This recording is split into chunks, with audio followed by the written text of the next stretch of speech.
Boa noite a todos, sejam bem-vindos. Hoje nós estamos aqui para falar das Mil e Uma Noites, com uma turma incrível, super animada. Então, vou fazer uma pequena introdução. Jonathan Swift, Voltaire, Charles Dickens tiveram como inspiração o mesmo livro, visto como parte do gênero fantasia. O criador do gênero gótico, Horace Walpole, nascido em 1917, escreveu um conto chamado A New Arabian Nights Entertainment. Robert Louis Stevenson publicou em 1882 o New Arabian Nights. Alexandre Dumas, criador do Conde Monte Cristo, lia desde pequeno as Mil e Uma Noites. Mas de onde vêm essas histórias?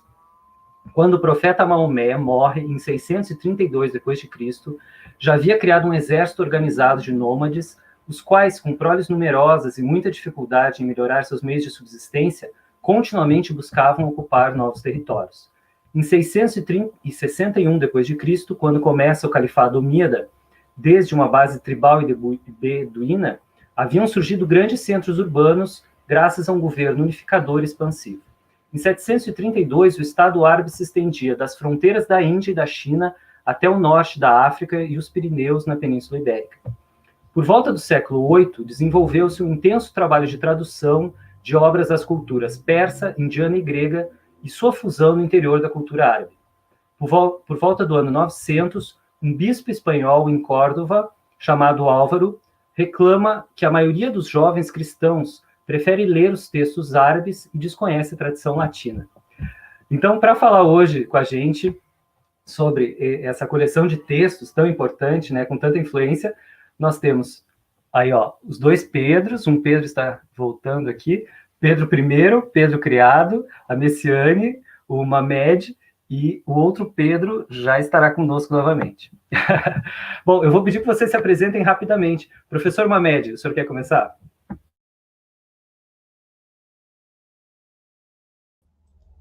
Pois não, Afonso, é um prazer estar aqui com você, com o Pedro Martins, o Pedro Ivo, a Messiane, né, que são estudiosos da cultura árabe, pessoas que entendem muito de literatura, que fizeram trabalhos, que estão fazendo trabalhos a respeito, tradutores, enfim. Né? Meu nome é Mamed Jarouche, eu sou professor lá da Universidade de São Paulo, sou professor de língua e literatura árabe desde 92, e, enfim, né, trabalho com tradução, com crítica literária, né, de literatura árabe antiga, clássica. O termo clássica tem que ser tomado aí com grano Salles, né? E não é Pedro, não é Pedros, né?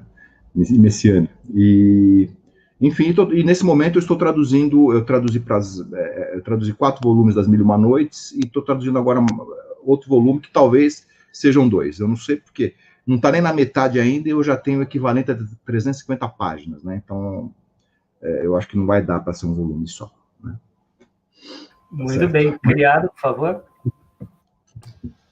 Bom, boa noite. Obrigado, Afonso, também pelo convite. E eu sou Pedro Martins, Criado. Eu sou mestre em estudos árabes lá pela FEFELESH, pela USP, pelo curso de árabe.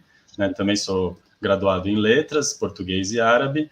Trabalho como professor, dou aula de gramática e trabalho como tradutor também de árabe. Né? Faço aí minha pesquisa, minha contribuição conforme eu posso, traduzindo os textos que estão na área que eu acabei me atraindo mais, que está ali numa intersecção, como o Mamed falou, difícil de definir, né, que a gente acaba chamando de clássica, mas que reúne coisas que vão desde a literatura, como a gente chama hoje de literatura, até a história, no sentido da historiografia mesmo, e a discussão sobre a escrita da história, e a geografia, a astronomia, e histórias das ideias também. E uma outra variável que eu coloco nesse caldo aí são os viajantes, né? Porque eu acabo trabalhando muito com literatura dos viajantes, porque elas são uma forma de fusão desses elementos todos em um certo período em que eles foram sendo multiplicados, digamos assim. Então, estou aí nessa... Nós vamos falar disso, não vamos dar spoiler. Beleza. Messiane, por favor, obrigado. Boa noite a todos, obrigada, Afonso, pelo convite. Então, meu nome é Messiane e eu estou desenvolvendo um doutorado sobre as 1001 Noites, sobre o Adam nas 1001 Noites, um tema que eu tenho desenvolvido desde o mestrado e que estou aprofundando agora no doutorado. Muito obrigado. Ivo, por favor. Boa noite, gente. Primeiro, obrigado, Afonso, pelo convite. E eu queria citar aqui só o título de um trabalho que uma médica escreveu uma vez, que se chama Noites para Brilhar no Escuro, né? Uma noite. E que essa noite seja uma noite para brilhar no escuro aqui entre nós. Não sei, não entendi. O que será que ele quis dizer, né? Muito obrigado por todas as pessoas que têm. Olha, tem um público bem grande hoje. Bom, então, para começar, só para a gente ir entrando no clima, assim, eu vou pedir que cada um de vocês conte. Entrem no mute aqui, por favor. Mutem seus microfones aqui embaixo. Mas a Messiane, eu vou pedir que ela conte a história que ela mais gosta, se é que ela pode lembrar assim rapidamente. Contar rapidinho, só para a gente ir entrando nesse clima. Qual a história que você mais gosta dos 1001 Noites? Então, é difícil, é uma escolha bem difícil. Mas eu vou contar uma que eu acho que tem a ver comigo, com a minha personalidade. É a história de um dos irmãos do barbeiro, que está no primeiro volume, e ele sai para vender garrafas de vidro. E essas garrafas de vidro estão vazias, e ele se vê ali no mercado e começa a fazer altas conjecturas e imaginar tudo que pode acontecer, tudo que ele pode obter com as garrafas de vidro, enquanto elas ainda estão vazias. E ele imagina muitas coisas, ele se imagina casando com uma mulher belíssima e imagina a cerimônia, como vai ser incrível, e se imagina senhor dela e de toda aquela situação, e de repente se vê já insatisfeito com aquilo tudo, que não era exatamente como ele queria, e faz um gesto que derruba todas as garrafas de vidro, e de repente todos aqueles sonhos se desfazem ali na frente dele. Eu acho assim, eu gosto muito dessa história. Muito bem, muito obrigado. Mamed?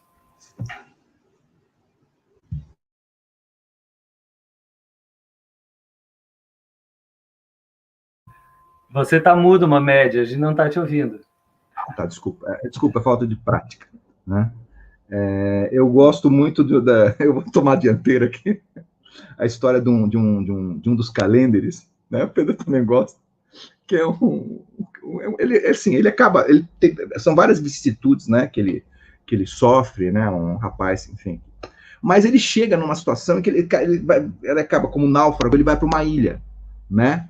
E ele chega nessa ilha, assim, ele encontra um castelo, um palácio maravilhoso, onde ele é recebido por assim, 50 mulheres belíssimas, que oferecem tudo que ele quer, as comidas são maravilhosas, o conforto, o luxo, os carinhos, tudo é maravilhoso.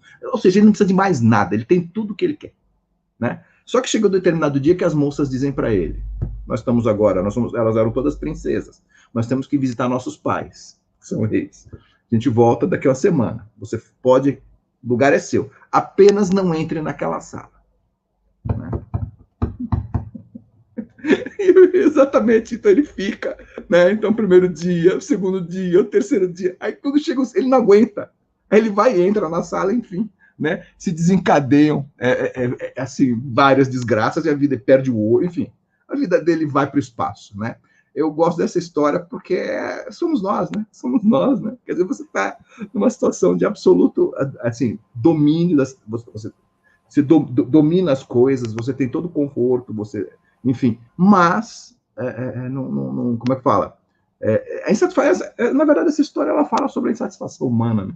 Por isso que eu gosto muito dela. Muito bom, muito bom. Vocês têm 2001 noites e ainda rouba a noite do coleguinha, vale isso? Ivo. Eu vou contar uma outra, então.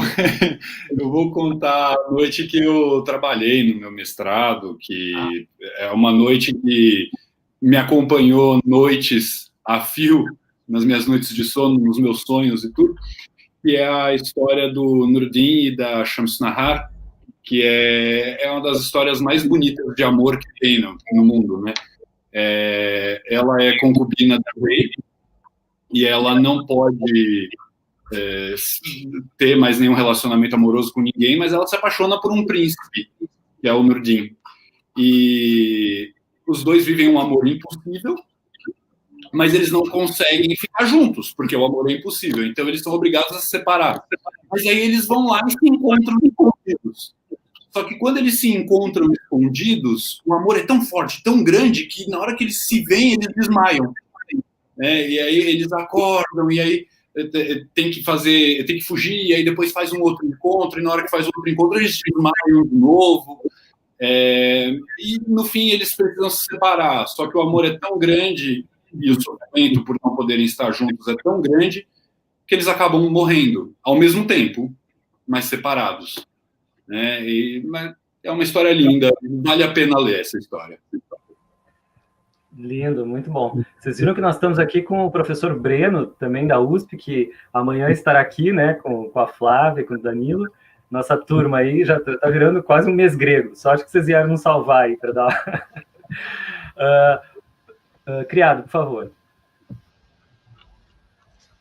Então, na verdade, eu tenho mais ou menos uma que eu lembrei esses tempos por causa de um outro texto que eu estou trabalhando e que eu gostei porque eu encontrei quando eu estava relendo aqui, então já vou puxar a brasa para minha sardinha aqui e vou falar do Simbá o Marujo, né? Porque eu tenho algumas histórias do Simbá que eu gosto muito e ele é o grande viajante das Mil e Uma Noites, né? Então, tem trechos das histórias dele que parecem, inclusive, esses textos de viajantes. Tem até uma referência na própria tradução do Mamed a um livro das Rotas e Reinos, que é um livro famoso da geografia árabe do século IX, e que está mencionado aqui. Eu fui checar depois, a medida está igual lá no livro mesmo, na tradução do Mamed, a medida do tamanho do mar. Mas, enfim, é uma situação inusitada porque é a primeira viagem do Simbá, é quando eles vão para o mar, que ele fala ali que está perto da Abissínia, né, que seria a região hoje da Etiópia, mais ou menos, e ele fala sobre uma ilha, né, eles veem uma ilha e eles atracam nessa ilha, e aí eles fazem ali uma espécie de festa, né, comemoram que eles acharam a ilha, e de repente a ilha começa a tremer, né, a ilha começa a se mexer, e quando eles percebem, a ilha, na verdade, é uma grande baleia. E quando eles estão ali tentando sair da baleia, eles correm para o navio, né, naufragam, e aí começa a primeira história, então, do Simbá. E essa história tem, assim, relações com outros textos, acho bonito também, porque é o típico caráter das maravilhas, das Mil e Uma Noites, dessa tradição das coisas que surpreendem, né, que deixam você meio que tipo, embasbacado com a situação, um desconhecido e tal. Perfeito. Professor Mamed, vamos começar então do começo, né? Existe no ano de 888 um historiador, é isso? Tem alguém que está com o microfone ligado? Será que não está mudo? Tá, porque eu estou ouvindo um eco. Tá. Tem um historiador, então, o começo seria um historiador e um livreiro. Eu queria que o senhor contasse essa origem das primeiras citações sobre essa obra, e que o senhor falasse um pouquinho dessa dinastia abássida. Qual a diferença dela? Por favor. Pois não. Na verdade, o que você tem né, no final do século IX, primeiro, em meados do século VIII, existe um documento que nos chegou de meados do século VIII, só que esse documento ele só foi descoberto em 1948. Né? Ou seja, ele existia, mas foi encontrado, né, no meio de uma resma de papéis antigos, e é um documento da metade do século IX, ou 860, alguma coisa assim, no qual se fala da existência de um livro chamado... Se fala não, ele é um trecho ali de um livro chamado... Livro que tem histórias do livro das Mil Noites, mais ou menos isso. Né? E tem um pequeno trechinho, ele está borrado, enfim, o estado dele é ruim porque ele foi devorado traças, enfim. E o último proprietário dele parece que utilizou como rascunho também. E só sobrou um pedacinho, uma folha, né? Então, você tem essa primeira comprovação textual da existência de algo chamado Mil Noites na literatura árabe ali já no século IX, né? Aí depois, no século X, você tem dois testemunhos, um de um historiador, o Pedro Criado estudou, fez mestrado a respeito, que é o Al-Mas'udi, que num livro dele chamado Pradarias de Ouro, é um livro muito importante, inclusive, o Pedro deveria até pensar em traduzir, né? É uma obra importante, né?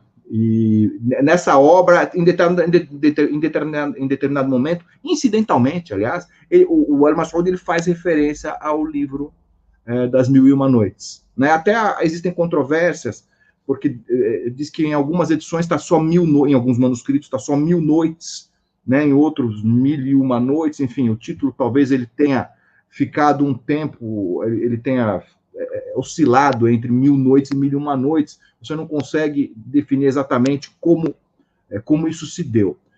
Mas o fato é que o Al-Mas'udi fala da existência desse livro e o associa a outros livros, como o livro do sábio Sindbad, porque o Criado falou do Marujo ou navegante Simbá, mas tem um outro Simbá, que é o sábio, né? O sábio Simbá. Ele o relaciona ao livro do sábio Simbá, o livro de Khalil Dimna, que é um livro de fábulas, de origem indiana, inclusive, né?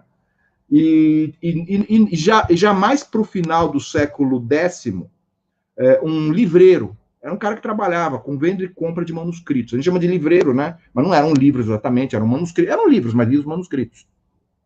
Você tinha todo um processo que era, para os nossos padrões hoje, artesanal. Você tinha um processo de produção de livros. Havia um mercado livreiro no mundo árabe. Havia um mercado, havia gente que trabalhava assim. Qual era a profissão do sujeito? Escrever. Ele era copista. Então você tinha um mercado, e não era pequeno, não, né? E as pessoas iam, quis comprar o tal livro e fui no livreiro comprar. Ou seja, você encontra essas referências em autores antigos, ou seja, isso indica que havia um mercado livreiro. Mas o que acontece? Esse livreiro, que era um cara culto, chamado An-Nadim, ele escreveu um livro chamado Catálogo, em que ele pretendeu fazer a recensão de tudo que havia escrito em árabe naquela época, ou até aquela época.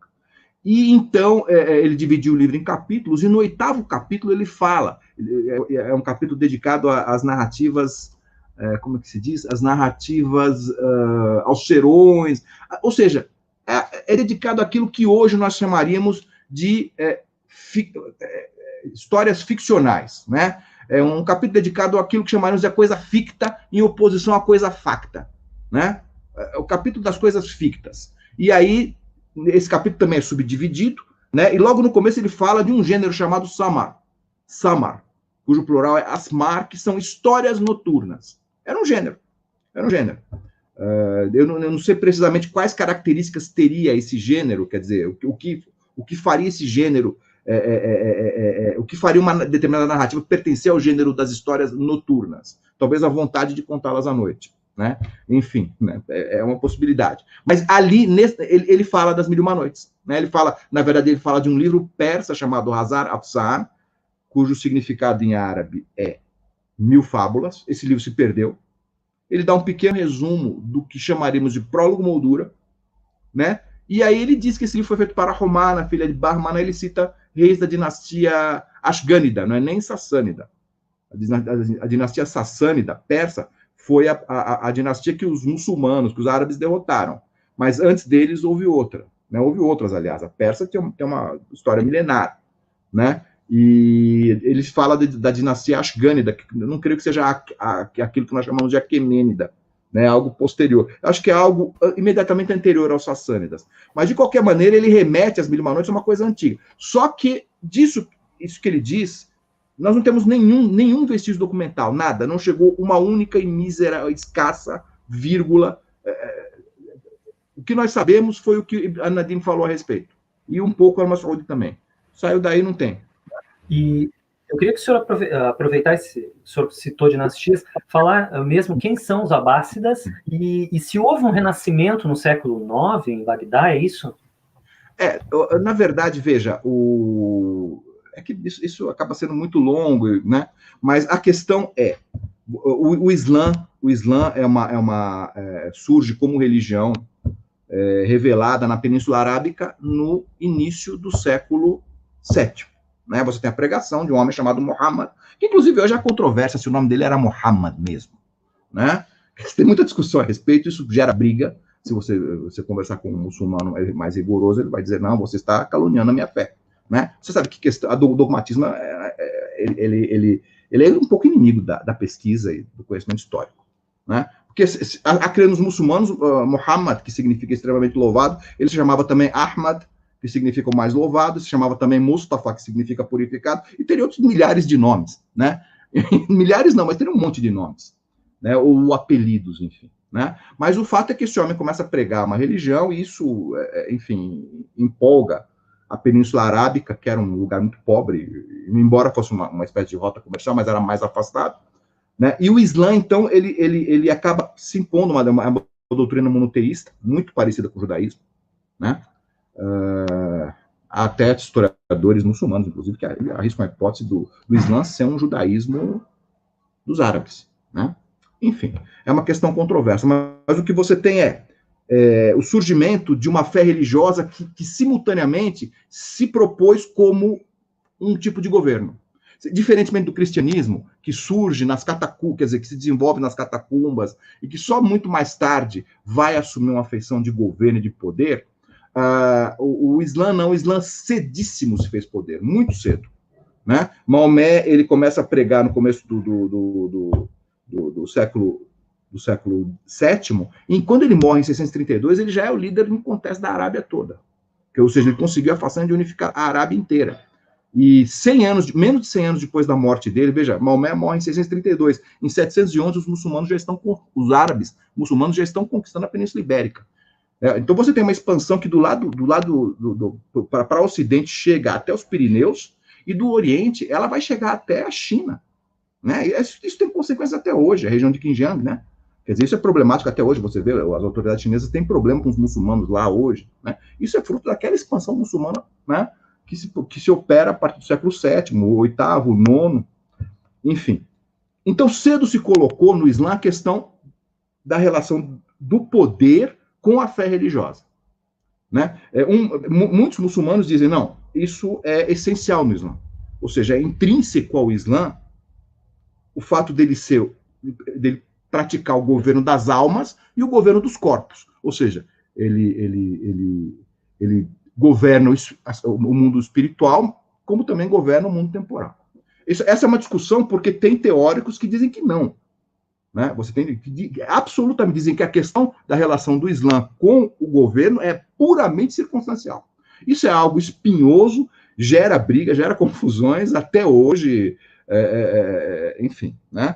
Mas Maomé morrendo se colocou, ele era líder religioso e líder político. Com a sua morte, se coloca a questão, quem vai suceder? Foi nesse momento que surge uma instituição chamada califado. O califa, ele é o sucessor de Maomé no plano espiritual, ou seja, ele é líder religioso, e no plano também temporal, ele é líder político. Porém, ele não é profeta. Quer dizer, cedo as coisas se confundiram. Você está diante de um líder político que age como se fosse um líder religioso, mas líder religioso ungido em que medida? Já que a profecia se encerra com Maomé. Percebe? Só que os califas, seguidamente, eles reivindicavam o poder, e havia quem reivindicasse para eles, dependendo do jogo de interesses, né, que eles tinham também o poder espiritual. Então, essa instituição, o califado, ela surge com a morte de Maomé. Então, você tem... Aí os historiadores dividem. Você tem os 4 primeiros califas foram companheiros de Maomé. Ou seja, estiveram na luta com ele. O primo dele chamado Ali, o sogro dele chamado Ali, o primo dele chamado Abu Bakr, aliás, o primo dele chamado Ali, o sogro chamado Abu Bakr, né, e Omar e Osman, que eram lá de Meca, enfim. Né? Esses 4 primeiros califas, por terem participado da propagação do Islã, por terem sido companheiros do profeta, são chamados de califas bem guiados. Né? Agora, olhem só que coisa curiosa. Né? Você tem Abu Bakr, que foi o primeiro califa, que já era muito velho, quando assumiu, morreu logo. Os outros todos, os 3 foram todos assassinados. Né? O sucessor de Abu Bakr, Omar, morreu assassinado. O sucessor de Omar, Othman, morreu assassinado, né, numa revolta de soldados que tinham vindo da África. E o sucessor de Othman, Ali, também morreu assassinado. Né? Com a morte de Ali, se encerra o ciclo dos califas, das pessoas que tinham sido companheiras íntimas de Maomé.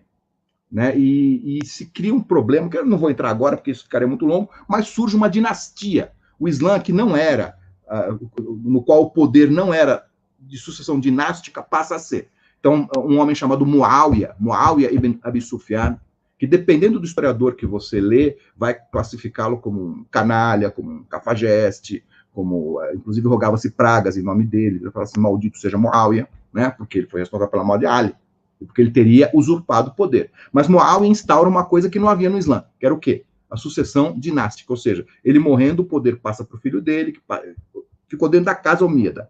Essa casa omíada, então, ela governa da segunda metade do século VII até meados do século VIII.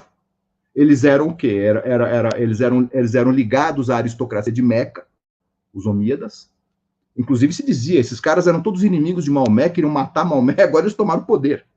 Né? Mas eles favoreciam o elemento árabe, né? Eles favoreciam o elemento árabe, então cristãos árabes, por exemplo, tinham preferência a muçulmanos persas. Né? Eles favoreciam, quer dizer, e a discussão a respeito do judaísmo, ou seja, da ideia de uma religião de um povo, né? Ela tem raízes nesse momento histórico. E o que acontece? A revolta contra eles em certos setores cresce, e finalmente, né, em meados do século VIII, você tem uma revolução que ocorre mesmo, mediante uma aliança entre grupos árabes, persas, enfim, e eles derrubam os omíadas, e foi uma derrubada terrível. Eles massacraram a casa, e foram batalhas, guerras, eles foram sendo derrotados, e essa dinastia abássida, então, ela toma o poder. Os abássidas, eles se reivindicavam primos de Maomé. Por quê? Porque Abbas, o chefe do clã lá, o fundador do clã, era tio do profeta. Então eles diziam, cada um deles se dizia primo do profeta. Percebe? Então você tem isso. Como dizer?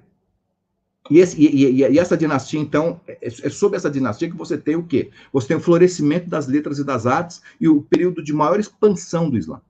Né? Você teve um califa, por exemplo, Al-Ma'mun, que fundou a Casa da Sabedoria, o pai dele, Harun al-Rashid, também era uma figura muito importante, e estimulou muito as ciências, as letras, as artes. Ele, por exemplo, financiou a tradução de obras filosóficas do grego para o árabe, financiou, estimulou a tradução de coisas persas para o árabe. Enfim, você tem um momento, de fato, de florescimento cultural muito, muito intenso. Né? Professor Mamed, nós vamos ter que interromper, porque a gente já está com meia hora, e Sim. Vamos passar para o Pedro primeiro, criado, para a gente seguir daí. Muito obrigado, viu? Nós estamos, então, numa espécie de renascimento em Bagdá, no século IX. Eu queria que você continuasse daí e falar do que seria uma literatura clássica árabe e os vários tipos de literatura que florescem. Obrigado. Então, tem uma multiplicidade incrível de coisas, né? Como você viu, o professor Mamed só raspou assim um pouquinho do que é esse começo, porque de fato é difícil de chegar numa ideia central. E assim, se a gente for discutir aqui qual é a ideia mais cabeluda de todas, eu acho que a Messiane, o Mamed e o Pedro vão concordar comigo, é Adab. Né? Adab é uma ideia absurda, ela é impressionantemente difícil de trabalhar. Então, o que isso quer dizer? Adab é a palavra que a gente usa hoje em árabe contemporâneo para se referir à literatura.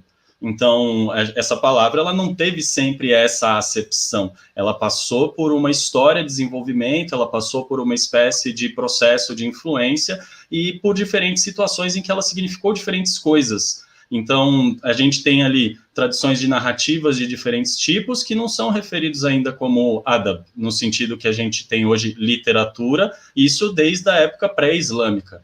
E aí funda-se o Islã, você tem o surgimento de outros tipos de narrativas. Então, na época pré-islâmica, você tem prosas, por exemplo, que falam muito sobre guerra e conflitos entre tribos, né, os chamados Dias dos Árabes, né, Ayyam al-Arab.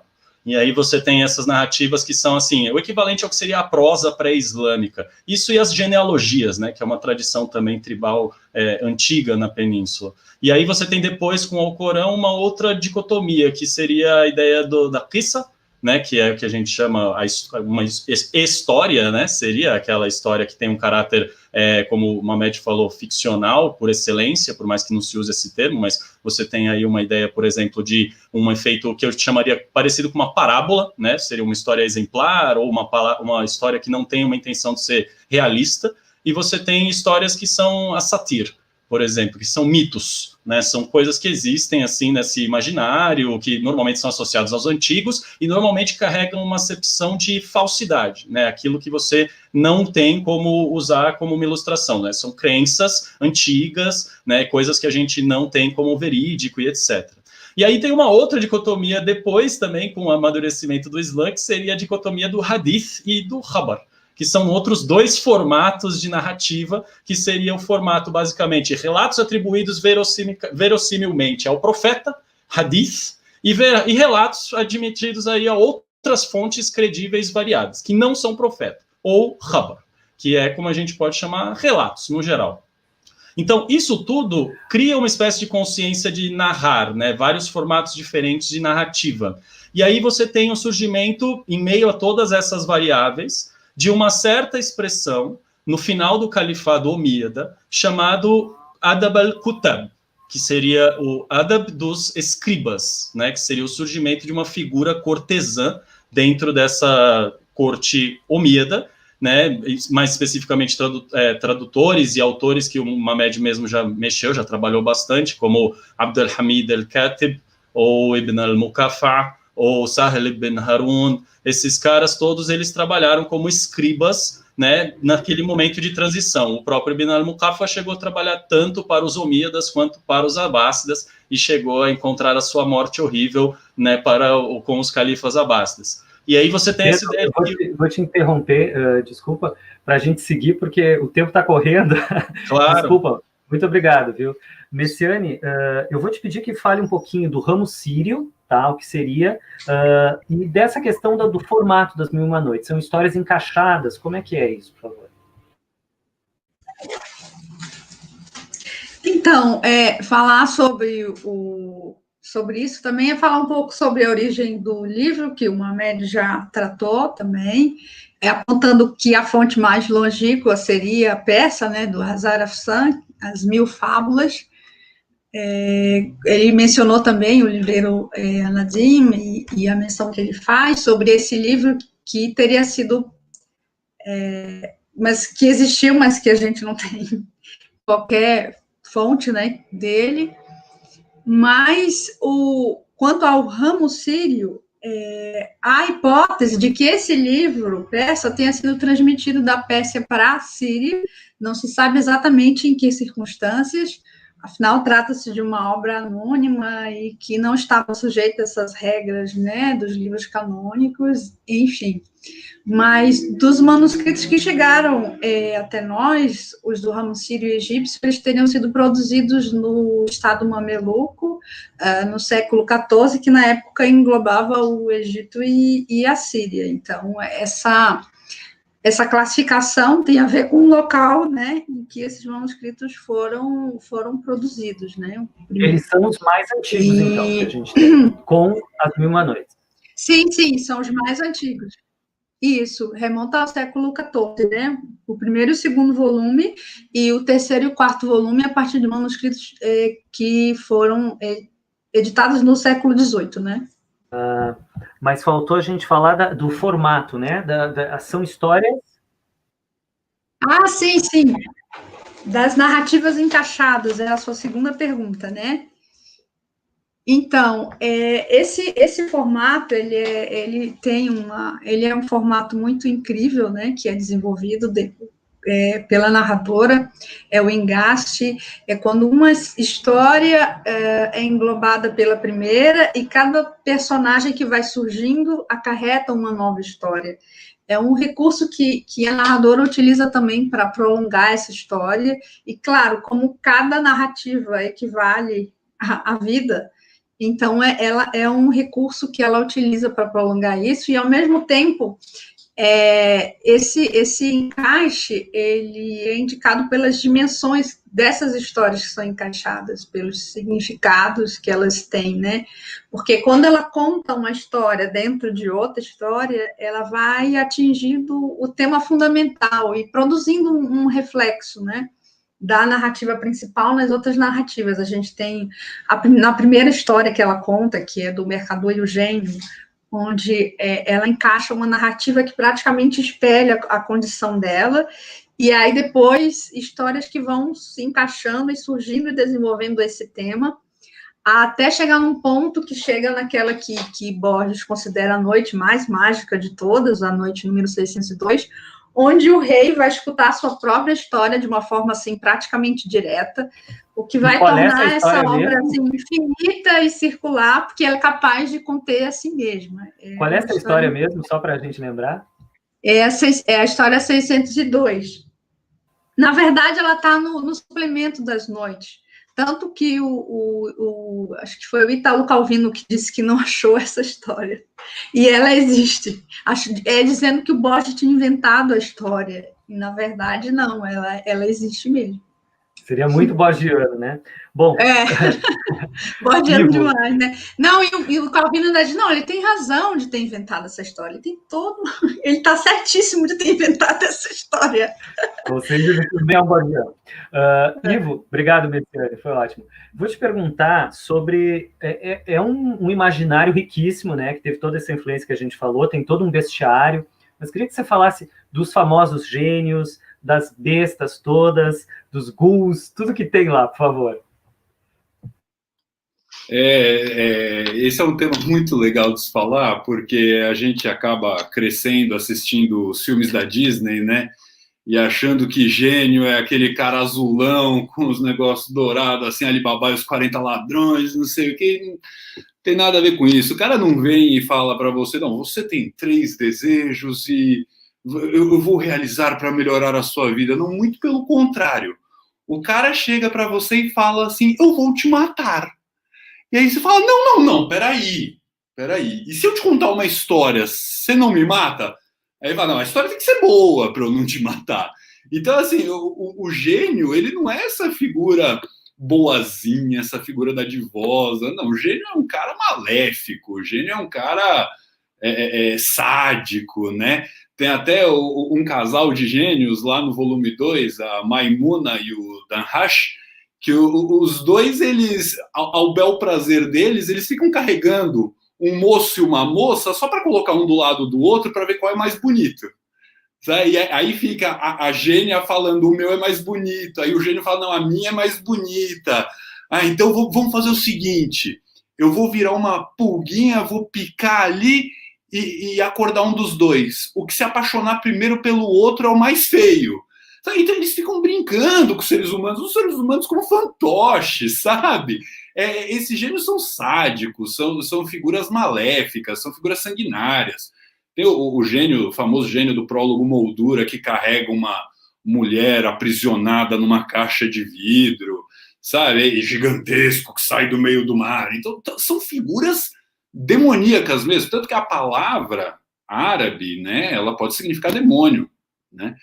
E outra coisa bastante interessante, né, é o Ghul, né, que até o universo Marvel coloca lá o Ra's al Ghul, que é o Ra's al Ghul, né, a cabeça do demônio, o demônio-chefe ali, né.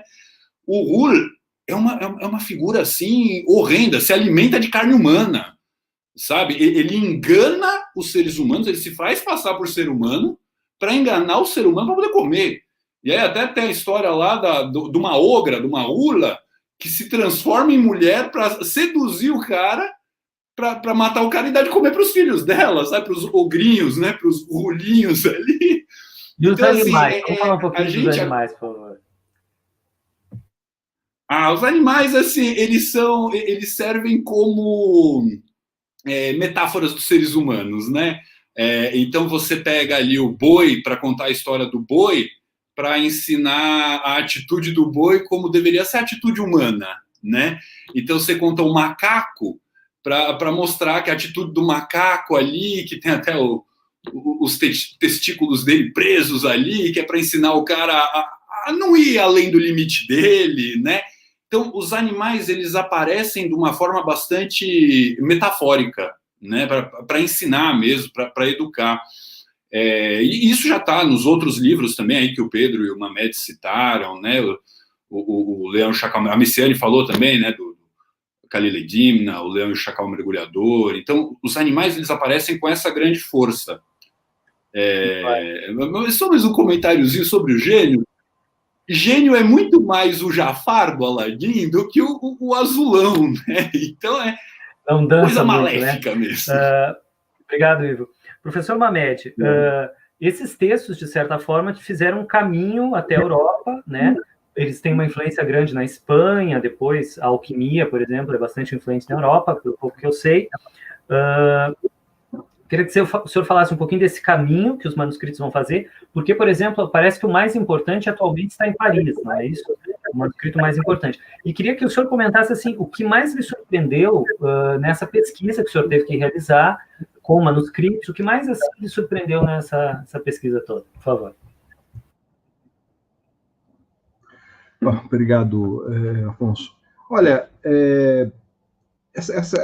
a questão da influência, eu acho que o termo influência é um termo complicado para um historiador usar, porque ele tem pressupostos que pertencem ao mundo da alquimia, né? A coisa que flui por dentro de você. Ela é uma categoria muito abstrata, muito genérica, né? Mas, de qualquer maneira, ela está sedimentada. Todo mundo fala hoje em influência. Estou sob influência, né? Isso está sob influência daquilo. A cultura árabe, ela foi apropriada pela Europa. Foi apropriada de uma maneira ampla, geral e restrita, né? Os europeus, eles se utilizaram da cultura árabe, que, por sua vez, já era uma cultura que fazia um uso também amplo, geral e restrito, principalmente da cultura indiana, da grega, da persa. A civilização árabe, ela é fruto de coisas autóctones dos árabes, sem dúvida nenhuma, e por coisas autóctones dos árabes, você entenda coisas também ali partilhadas com os semitas, ou seja, os povos ali da Mesopotâmia, os hebreus, né? Você tem um caldo de cultura comum ali, mas, e de uma maneira muito intensa, a cultura persa, né? E de uma maneira muitíssimo intensa a cultura grega, mas a persa talvez mais, e a cultura indiana, né? Mais tarde, a cultura turca vai entrar, mas a cultura turca já não é também, os turcos já, quer dizer, os turcos dão para os árabes o que eles receberam deles também, quer dizer, é uma questão bem complicada. Mas, de qualquer maneira, você tem, quer dizer, a cultura árabe é uma cultura que assimila, é uma cultura muito assimilativa, e a cultura europeia também foi, em relação à cultura árabe, uma cultura muito assimilativa, né? Hoje, por exemplo, você fala de manuscritos, sem dúvida, mas não foi só. A coisa circula oralmente também, o conhecimento se adquire não só por meio de manuscritos que circulam materialmente, como objetos materiais manuseáveis, ela circula no boca a boca também, ela circula por meio do aprendizado, né? Eu vou te dar um exemplo. Há algum tempo alguém falou, se os muçulmanos não gostam do Ocidente, eles que devolvam o computador ao Ocidente, que o Ocidente que inventou o computador. Ora, usando essa lógica, se o Ocidente não gosta dos árabes, o Ocidente que devolva o zero aos árabes. E se o Ocidente devolver o zero aos árabes, que foi tomado dele, não tem mais nada, não tem computador, por exemplo, né? Então, essa coisa, as culturas, eu acredito que o que se produz em determinadas culturas, ele se torna universal, né? É impossível você, digamos assim, delimitar, impedir a expansão, né? Por a cultura, a filosofia grega, é grega, mas isso não impede que um chinês a leia, isso não impede que ela seja apropriada por um tártaro, isso não impede que ela seja apropriada por um aborígene da América Latina, se for o caso, né? E esses textos que o senhor pesquisou, porque o senhor fez uma decisão na tradução de não pegar uma versão francesa, por exemplo. Em relação às Mil e Uma Noites. Sim, entendi. Sim, de forma alguma. O texto das Mil e Uma Noites são uma obra árabe, isso tem que ficar bem claro. Elas não são uma obra persa, elas não são uma obra indiana, né? Elas são tão persas ou tão indianas quanto o Machado de Assis, por exemplo, é britânico, porque tem elementos do Laurence Sterne nas Memórias Póstumas. As Mil e Uma Noites são tão persas ou tão indianas quanto o Velho Testamento mesopotâmico, babilônico, porque o mito do dilúvio está em Gilgamesh e em outras narrativas. Ou seja, essa coisa de livro persa, eu respeito muito a cultura persa, que eu não conheço bem, é uma cultura importantíssima e fundamental que alimentou a árabe. Isso é uma coisa. Agora, ficar dizendo que As Mil e Uma Noites é um livro persa, eu acho que é como dizer que Machado de Assis é um autor francês, ou é um autor britânico, porque ele tem um humor, ele tem uma fleuma, então ele não é brasileiro, né? Ou sei lá, enfim, né? Bom, então eu tive que, claro, traduzir do árabe, porque no francês tem várias traduções aí, né? Porque você tem várias traduções francesas, e aqui no Brasil as traduções francesas foram traduzidas, inclusive às vezes más traduções, ou seja, você tem más traduções do francês que já era, em muitas situações, uma tradução ruim. Então eu peguei o texto árabe para traduzir, seria a única opção. É como se você for traduzir Machado de Assis pro francês ou pro inglês, você vai traduzir de onde? Do português, né? Você não vai traduzir da tradução espanhola, você não vai traduzir da tradução grega, você vai traduzir do português, né? E então, teve alguma coisa que o senhor se surpreendeu com esses, que o senhor encontrou, que o senhor não esperava? Olha, os manuscritos são problemáticos porque eles são diferentes entre si, eu não consigo encontrar igualdade entre eles. Não consigo encontrar igualdade, é difícil você ler uma frase. Agora, na minha tradução, eu estou apontando aqui porque aqui está o computador onde está, porque os textos estão escaneados, né? É difícil encontrar versões concordes. É espantoso isso. E tem manuscritos que foram feitos na mesma época, você percebe que são produto da mesma oficina de trabalho, e eles têm divergência, né? Então, essa diversidade, o número das noites é espantoso. Eu estou aqui, o cara ele está numerando por noite 424, aí na seguinte é 436. Ele pula. Eu não sei exatamente o que acontece. Eles pulam, né? O erro mais espantoso foi num manuscrito, que eu traduzi, inclusive, no meu quarto volume, que é assim, o cara pula da noite 909 para a noite 1000. 909, 1000. É um engano, né? É um engano, é claramente um equívoco. Mas é curioso, ele não se deu conta disso, ele pulou da 909 para 1000, ponto, né? Não percebeu. E aqui então, uma coisa que me chamou a atenção é assim: o que é importante nas Mil e Uma Noites é a divisão das noites, mas não a numeração, a sequência numérica. Tanto que você tem manuscritos, que eu poderia até mostrar aqui, que assim, eles têm um espaço em branco para o número ser colocado depois. O importante é a divisão. O importante é dizer assim, então o gênio ergueu a espada para matar o mercador e amanheceu e Sherazade parou de falar. O senhor quer mostrar na tela? Posso mostrar na tela, sim. Por favor. Será que dá? Mas, bom, peraí. Será que o senhor consegue virar a câmera? Ah, sim, não tem como fazer no Google Meet, que é aquela de exibir, né? Não, faz o que eu estava fazendo antes, pega a câmera e... Tem como compartilhar, tem um botão embaixo que é compartilhar, share screen. Mas eu acho que o senhor pode virar a câmera, fica mais rápido, porque a gente já está com quase uma hora, e aí a gente faz uma coisa... Então, espera um pouquinho aqui, ó. 15, espera um pouco. 506, então tá aqui, 506, 506, cadê? Tá aqui. Então, vamos... Tá aqui, olha. Então eu vou tirar e mostrar, tá bom? Pode ser? Certo, por favor. Então tá aqui. Eu não sei. Peraí, deixa eu ver agora. Vai ter um gostinho do árabe aí. Peraí, deixa eu. Agora. Vocês estão vendo esse espaço em branco? Vocês estão vendo no manuscrito que tem espaço em branco. O que é esse espaço em branco? Era o lugar para colocar o número da noite. O cara não pôs. Né? Ele não pôs. Porque vejam, deixa eu mostrar o lugar onde tem. Tá vendo, ó? Vocês estão vendo, ó? Tá vendo como o número da noite vai grandão? Porque eles não punham um número, eles escreviam por extenso, né? Olha só. Estão vendo? Tá vendo, ó? A Leila Tassi'a wa Thamanun, quer dizer, a noite nona e 289, né? A outra lá 288, né? Mas o que acontece? Aqui tem numeração, mas aqui não tem. Por que não tem? Ele não pôs. E está faltando um pedaço. Porque, olha, aqui termina uma parte do livro e aqui começa o outro. Ó, a parte 13ª. Eu estava na parte 12ª, na 11ª. A 12ª desapareceu. Não se sabe por quê. Entendeu? Esse manuscrito esse é do século XVII. Posso... Enfim. Sim, volte, por favor. Esse manuscrito que eu mostrei é um dos mais, não é o melhor, inclusive nesse momento não estou usando porque uma parte dele sumiu, perdeu. Mas ele é estranho porque a numeração é equivocada, e assim, tem absurdos. Então, por exemplo, a parte 8ª vai da noite, por exemplo, 200 a 300. Aí a parte 9ª começa na noite 80. Entendeu? Então, eu fico pensando, o que aconteceu, quer dizer, o que houve? Na verdade, eram vários manuscritos das Mil e Uma Noites que alguém ajuntou. Por quê? Porque isso era do cônsul francês. Então, é muito fácil. O cônsul francês no Cairo, no século XVII, falou, eu quero esse livro. Eu quero, por algum motivo. Vai lá e pega. Né? Eu queria que o senhor esclarecesse só porque existe, então, um grupo egípcio, um grupo sírio. O senhor fale um pouco de cada um, assim, rapidamente. Essa divisão, né, que eu adotei, ela pensa filologicamente o livro. Então, pensa-se o seguinte, se você tem um livro chamado Hazar Afsan, que é um livro persa, do século IV, né? Esse livro é traduzido ao árabe ali por volta do século VIII ou IX.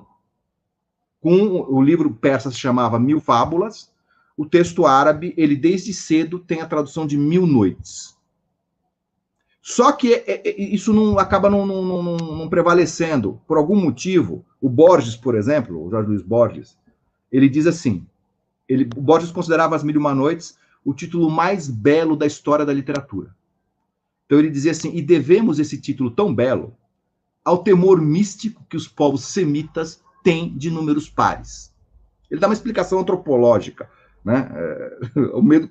E aí, então, eles estavam diante de um livro persa chamado Mil Fábulas, que virou Mil Noites, mas como eles tinham medo, veja, a hipótese do Borges, eles tinham medo de número par, então temos que transformar esse número em ímpar. Aí ele fala assim, e também foi excelente que a pessoa que alterou tenha tido a ideia de acrescentar e não de diminuir, porque se tivesse tido a ideia de diminuir, teremos um livro chamado 999 Noites, que nos causaria profunda infelicidade. Ele diz assim, esse título me deixaria muito infeliz, mas o título de Mil e Uma Noites, não, ele me provoca o gozo, né? Enfim, é uma hipótese, eu acho interessante, porque o Borges, tudo que ele fala é muito interessante, ele é um produtor de como é que fala, de discursos ficcionais, né? O tempo todo. Eu nunca vi essa coisa do temor místico que povos semitas tenham de números pares. Né? Você pode ter alguma coisa disso na Bíblia, em antigos textos babilônicos, alguma questão, mas eu nunca vi. Por exemplo, a minha família... É que o Borges é a única pessoa que leu todos os livros do mundo. Uma invenção que faz todo sentido. A minha família é libanesa, eu nunca vi, são semitas, árabes, eles nunca demonstraram nenhum medo. Eu nunca vi meu avô com medo do número 2, nem do 3, nem do 4. Eu não sei exatamente de onde ele tirou isso. Eu sei que a invenção dele é interessante, belíssima, porque ele conjuga isso com felicidade, com a ideia mesmo, de fato. Se o livro se chamasse 999 Noites, você não ia gostar. O livro de 99, inclusive seria desagradável dizer. Você terminou de falar, acabado já. Né? Professor, nós vamos ter que avançar, porque nós estamos com quase 1 hora, né? Pedro, primeiro, Pedro Criado, vou te pedir que você fale um pouquinho. Tem algumas figuras que ficaram muito famosas, o Simba, o Aladim, o Alibaba, parece que elas nem estavam, né, nos primeiros manuscritos, é isso? Queria que você falasse um pouco disso, falasse qual é essa diferença, se existe um ramo sírio, um ramo egípcio, que a gente estava comentando, e falasse, os árabes, então, eles veem a viagem como um modo de saber, eles incentivam o saber através da viagem, como é que é isso? Então, são várias questões em uma, na verdade, porque tem primeiro em relação aos manuscritos, eu acredito que sejam os 2 ramos mesmo, que uma média divide, né, o sírio e o egípcio, fora as edições que estão em outros lugares do mundo, já em bibliotecas, então Calcutá, Breslau, né, essas outras localidades que têm algum outro critério de classificação.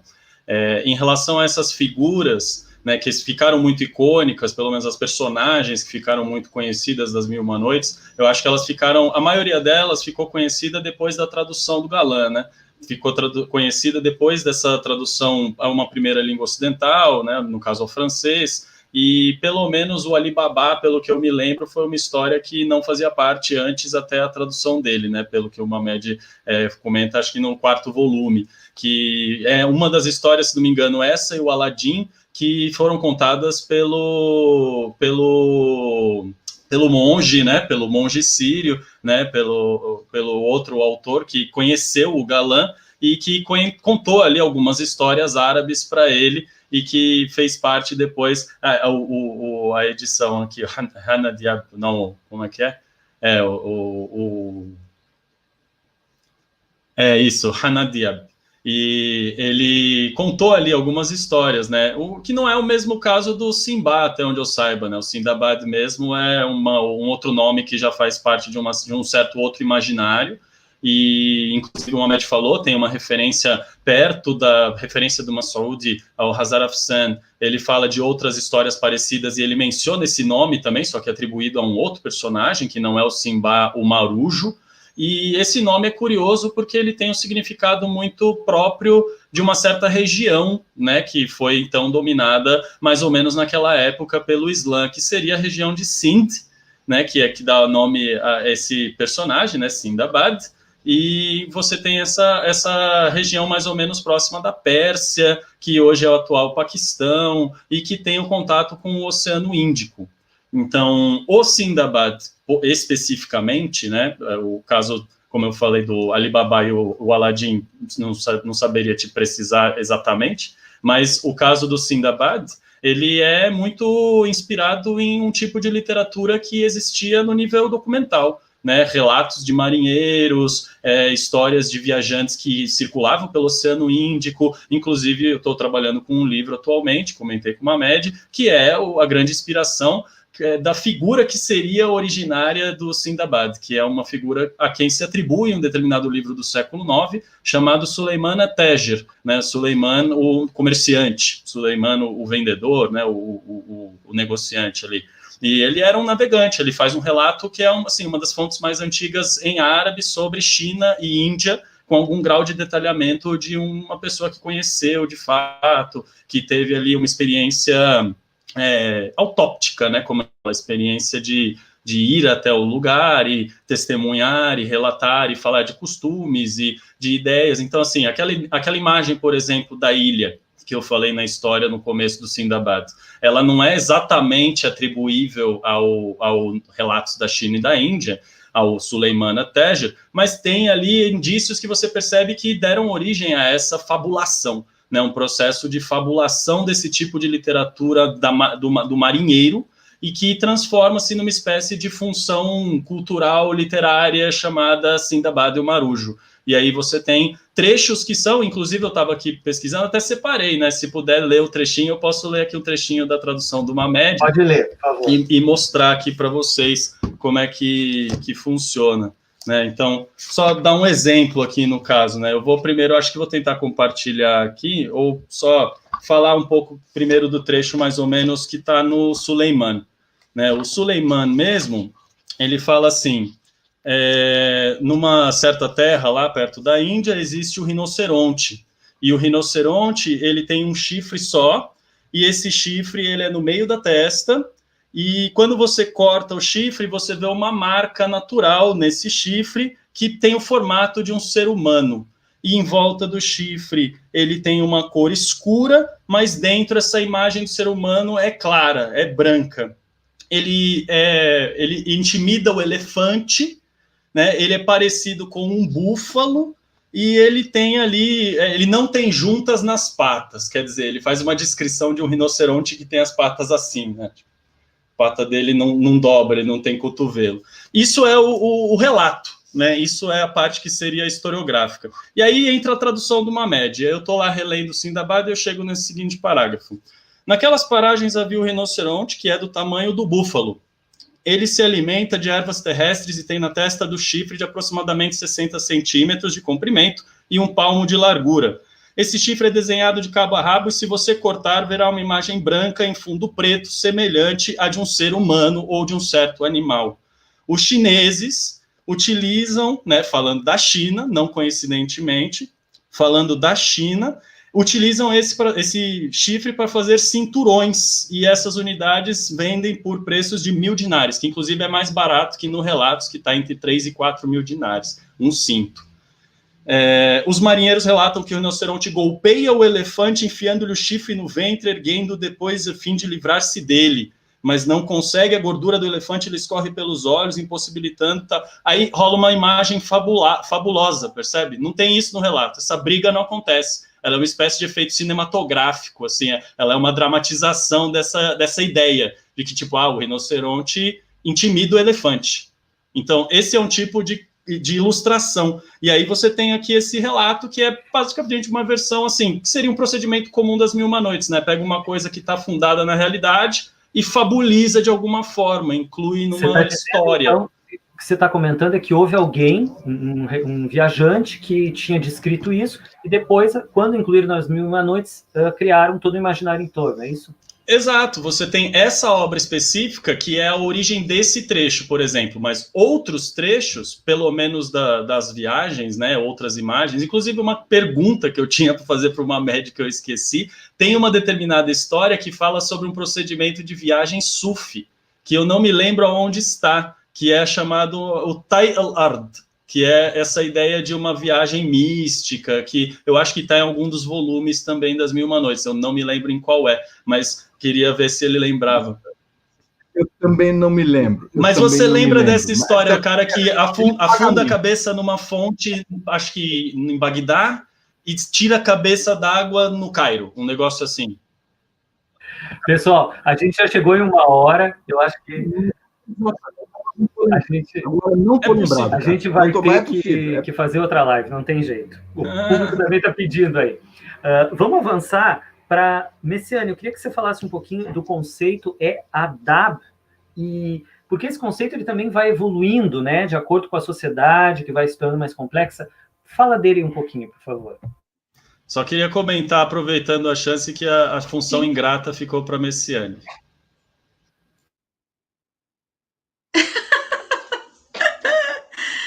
Então, a história desse termo, ela reflete, né, como uma médica comentou, o próprio Pedro também, ela reflete esse gradual desenvolvimento da civilização árabe e o aumento de um horizonte cultural, né, que vai florescer na época abássida, como o Mamed explicou. Mas, na origem, o árabe era entendido como suna, ou seja, costumes ancestrais, um conjunto de hábitos antigos, na época pré-islâmica, né, da Jahiliya, e desse sentido inicial de costume, ao longo do tempo ela vai sendo enfatizada como um resultado de uma boa educação, e também já nessa época onde ela vai ter um significado rico, polissêmico mesmo, que é na época clássica, né, do Islã, ela sozinha não pode designar educação, regras de conduta, cultura, máxima de sabedoria, uma elegância, e por isso mesmo é um termo que é muito desconcertante, é difícil de entender fora dos contextos onde ele se encontra, né? Porque é uma palavra que chega a designar tanto a soma de saberes adquiridos, como também um sinônimo de cultura, e também uma atitude ética, digamos, e uma mistura também de refinamento e de fineza, né? Seria mais ou menos o que um homem da corte teria, um homem... Isso. Então, aí que eu ia chegar. É que a gente acompanha isso também observando o adib. O adib é a pessoa que possui adab. E o adib perfeito, né, no período Omida, ele se destacava inicialmente pelo conhecimento dos poetas antigos, o Ayyam el-Arabi, que alguém citou aí anteriormente, mas, como a gente viu, esse termo ele vai refletir o desenvolvimento da civilização árabe, por isso mesmo, esse contato com as culturas estrangeiras ampliou o conteúdo de adab, o que o Mamed citou, né, onde a cultura árabe vai passar a incluir literaturas estrangeiras como indiana, iraniana, helenística, vai começar a assimilar isso. Você vai ter a Casa da Sabedoria, um centro muito importante de tradução e assimilação dessas obras também. E esse personagem do Adib, dessa pessoa que possui Adab, como você disse, era um participante também dessa cultura letrada e alguém que deveria dominar esse repertório intelectual da corte, né? E esse repertório podia incluir um conhecimento de protocolo, história, geografia, poesia, provérbios, boas anedotas, histórias divertidas, tudo aquilo que fazia parte desse florescimento cultural, como nós vimos, né?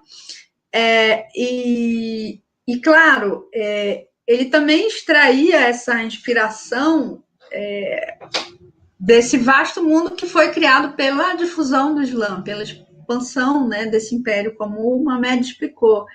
Essa multiplicidade de povos, países, essa nova variedade, né, de personagens, né, que vão...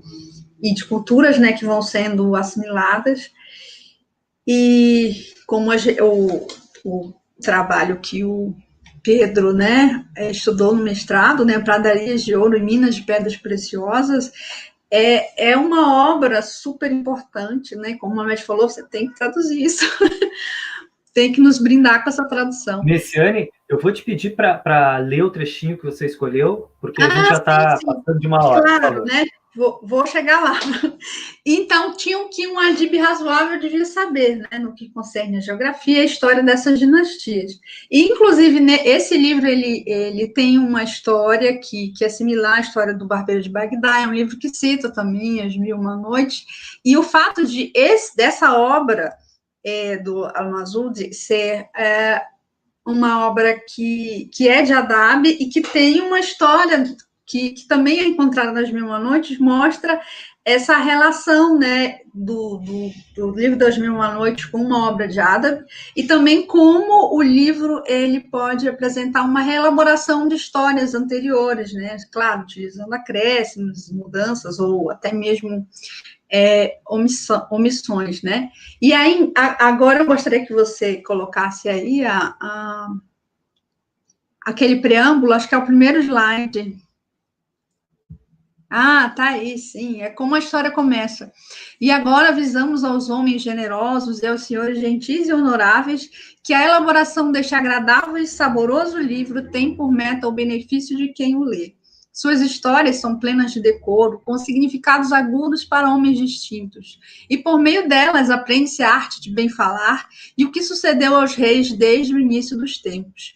Denominei-o de Livro das Mil e Uma Noites, que contém igualmente histórias excelentes, mediante as quais os ouvintes aprenderão a fisiognomonia e não os enredará, pois, ardil algum. Este livro, enfim, também os levará ao deleite e à felicidade nos momentos de amargura provocados pelas vicissitudes das fortunas encobertas de sedutora perversidade. E é Deus Altíssimo quem conduz ao acerto. Então, essa felicidade nos momentos de amargura, eu acho que muitos dos leitores das Mil e Uma Noites experimentaram, né? Nesse momento que a gente está vivendo, né? Poder ter um livro, um clássico como esse, né? Para levar a nossa imaginação para longe. Enfim, esse preâmbulo foi o que foi um estímulo e foi, ao mesmo tempo, muito instigante para mim, e foi em torno dele que eu desenvolvi o projeto de mestrado. E, durante a conversa, enquanto desenvolvia esse projeto, uma Mamed me contou sobre o Adab, sobre essa dificuldade de traduzir, né, porque é o primeiro elemento que aparece como um benefício para quem lê As Mil e Uma Noites, é encontrar histórias plenas de Adab. Então, isso, assim, me instigou a estudar e pesquisar a história desse termo e como ele aparece nas Mil e Uma Noites. E aí, no segundo slide, a gente tem aí o manuscrito árabe 3609, onde tem a descrição da Sherazade, e ela é descrita como uma diba, como nós veremos. Ela é mais velha, tinha lido livros de compilações de sabedoria, de medicina, decorara poesias e consultara as crônicas históricas. Conhecia tanto os dizeres de toda a gente como as palavras dos sábios e dos reis. Conhecedora das coisas, inteligente, sábia e cultivada, a diba, né? Tinha lido e entendido. Então, a própria narradora, né, você vai descobrir que ela é ela é possuidora desse adab, desse conhecimento vasto que é atribuído a ela, e, aliás, vale ressaltar aqui que a tradução de uma médica é a única que fala das compilações. Isso é muito importante para essa questão do adab nas histórias. Assim, nenhuma outra tradução dos outros idiomas os autores falam de compilações, sempre falam de livros. E essa categoria é muito importante, e ela está no original, né? Lá, se você ver no slide, você vai ver lá Musenefa, que é um termo que ele faz questão de destacar na tradução dele. Ou seja, já havia bastante coisa, digamos, arquivada, vamos dizer assim. Sim. Messiane, muito obrigado. Brilhante aí sua pesquisa. Eu li, seu trabalho muito bom. Ivo, eu queria te pedir, você, no seu trabalho fala assim, do monumento ao erotismo árabe, seria alguma coisa assim, As Mil e Uma Noites seria um monumento ao erotismo. Queria que você falasse um pouquinho dessa narradora e das mulheres que aparecem nas Mil e Uma Noites, por favor. Pegando o gancho da Messiane, falando que a Shahrazad é uma adiba, né? Ela é uma adiba revolucionária até, né? Porque ela desafia 3 grandes instituições abássidas da época: o patriarcado, que é o próprio pai dela, o vizirato, né, que é essa figura do vizir, que é o conselheiro do rei, e o rei, o Shahriar, né? Porque quando o Shahriar está lá empreendendo aquele genocídio de mulheres, né, que ele casa com uma mulher por noite, passa a noite com ela, mata no dia seguinte, né? Ele vai matando, e aí ela vira para o pai dela, que é o vizir, o conselheiro do Shahriar, do rei, e fala: pai, me casa com ele. E aí ele fala assim: você tá louca, minha filha? Eu não vou te casar com ele. E eu, como vizir, vou te contar uma história para te demover dessa sua decisão. Sabe? Aí ela ouve pacientemente a história e no fim ela fala: tá bom, eu podia contar um monte de história igual essa daí que você tá contando, e ela não me convenceu a nada, me casa com o rei mesmo assim. Então ela vai lá e enfrenta o próprio pai, né? Ela olha pro pai e fala: pai, não quero seguir o que você tá falando. Ela enfrenta o vizir, com a grande característica do vizir de contar histórias para, né, educar o rei. Então ela vira e fala: não acredito nessas suas historinhas. E aí depois, ela, casando com o rei Shahriar, vai enrolando o rei Shahriar para manter a própria vida, e com isso ela acaba enfrentando o rei também, né? Então ela enfrenta essas 3 grandes instituições masculinas, né? É claro que a gente não pode dizer que é uma obra feminista, porque isso seria anacrônico, né? Mas ela tem um lugar, essa narradora, de um destaque, que pode ser também, né, uma crítica a essa época de decadência do califado abássida, né? Veja só esse califado que até uma mulher passa a perna no rei, né, e não sei o quê, né? Isso e acaba tendo uma influência na cultura árabe, claro, porque o livro mais importante tem uma mulher, né, como narradora. Sim, até tem trabalho de feminista, tem uma feminista, Jumana Haddad, atual libanesa, que ela escreveu um livro que ela diz: eu matei Sherazade, né?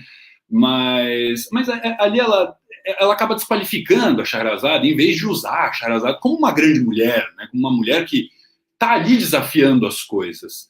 E o interessante é que as personagens das histórias que ela conta são mulheres muito parecidas com ela, são mulheres ardilosas, são mulheres que passam por cima das coisas, são mulheres que passam por cima dos maridos, que passam por cima de reis, que passam por cima de... Tem uma feiticeira que enfeitiça um rei e o reino inteiro dele, né, transforma metade do rei para baixo em pedra, todos os súditos em peixes, para poder ficar com a amante dela. Então, são mulheres muito fortes mesmo, né? Tem também no segundo volume ali a feiticeira Jauhara e a feiticeira Lab, que as duas se apaixonam pelo mesmo cara, e aí as duas enfeitiças transformam os homens em pássaros, transformam os homens em bicho e não sei o quê, tudo para elas poderem fazer o que elas querem, né? Então, são mulheres muito decididas, são mulheres que lutam muito pelo que elas querem, e elas conseguem, como a própria Shahrazad consegue ao longo do livro inteiro, Né? Então, haveria dois tipos de mulheres, assim, as Mil e Uma Noites representa uma mulher mais urbana, vamos dizer assim, e com esses que sabe também enganar quando quer.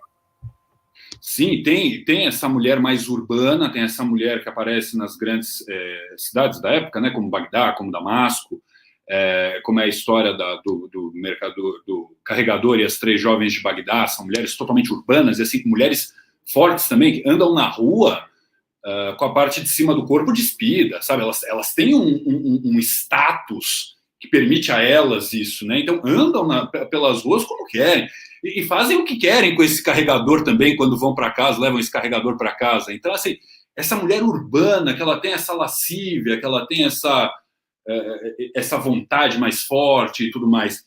E tem também aquela mulher mais fantástica, como essas feiticeiras, como a Julanar, que é uma sereia, né? Uma mulher que vem do fundo do mar. Então, tem mulheres que representam mais esse lado fantástico, tem mulheres que são mais urbanas mesmo, e que vivem esse monumento do erotismo que é as Mil e Uma Noites, e tem aquelas mulheres que são mais com decoro, né? Com mais adab, né? Como é o caso da Julanar, ou como é o caso da Shamsu Nahar, que são pessoas que, né, mantêm um certo decoro, uma certa posição, até, né? E, inclusive, nessas relações amorosas, o adab aparece também, né? Para você ter o amor cortesão, que você vai ter o decoro para flertar com a mulher, né? Então, esse decoro, ele abrange um monte de situações. Muito obrigado, Ivo. Queria que você falasse desse universo de uma diversidade muito grande. Depois eu vou pedir para o professor Mamed que conte aí um caos que ele ia contar sobre o manuscrito que ele está traduzindo. O homem ou a mulher, não me lembro mais, teve vários amados e amantes. Homens e mulheres, tipo assim, né? Dava a entender. Então, Mamed, você quer comentar? Obrigado. Bom, enfim, olha, houve um tradutor das Mil e Uma Noites, o Richard Burton, né? Ele é inglês, o Borges fala dele num texto, e o Richard Burton é um tipo um pouco pervertido, né? Assim, pervertido nos termos, digamos, moralistas, né? Hoje a gente diria que ele era sei lá, tem vários termos hoje, eu nem sei, eu não consigo mais acompanhar, né? Mas tem, enfim. E ele para você ter uma ideia, o governo inglês o mandou mandou que o Burton fizesse um relatório sobre os bordéis de Bengala, e ele quase foi demitido, porque o relato era muito pessoal, né? Assim, ou seja, ele foi... Enfim, assim, e o que acontece? Ele transformou a tradução das Mil e Uma Noites dele. Qual que é esse livro, Messiani? Ah, tá, sim. Ele transformou esse livro dele, na tradução dele, num repertório. Então ele assim, punha muitas anotações sobre práticas sexuais dos árabes, homossexualismo, né? Enfim, eu acho que, veja, você tem, do ponto de vista da sexualidade... Ah, tá, perfeito. Do ponto de vista da sexualidade, você tem, de fato, você tem uma busca, o texto ele retrata o tempo todo, quer dizer, uma situação característica no texto. Alguém está andando na rua e aparece, então, uma oferta tentadora, ou da parte de uma mulher que se oferece, ou da parte de alguém que está oferecendo uma mulher para ele, né? Então a pergunta é sempre a mesma. O que você acharia de se deleitar? O que você acharia de desfrutar uma bela face, meu jovem, né? E, enfim, é o tempo todo isso, né? Os personagens, eles um dos móveis do texto é o desejo sexual. Você tem, então, essa coisa voluptuosa. Quer dizer, eu não sei se chegaria a ser pervertido. Agora, quanto à homossexualidade, por exemplo, né? Você tem... Agora, eu estou traduzindo, eu traduzi 4 volumes, estou trabalhando agora num que vai ser o 5º, ou talvez 5º e 6º, porque, como eu disse, a metade da tradução já tem o equivalente a 350 páginas. Eu não sei se uma editora tem interesse em publicar 700 páginas, é um livro muito gordo. Talvez esse livro tenha que ser dividido em duas. Mas eu encontrei referência à homossexualidade. Eu estou traduzindo uma história agora na qual você tem castração,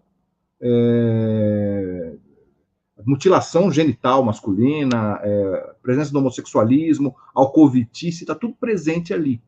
Né? E é curioso, por exemplo, você tem um personagem, é muito interessante, um personagem que é um intendente de comércio de uma cidade, que, assim, eles vão procurar o que eles precisam de uma loja, né? E ele que autoriza a que se abra uma loja, e aí o texto diz assim, ele gostou muito dos filhos do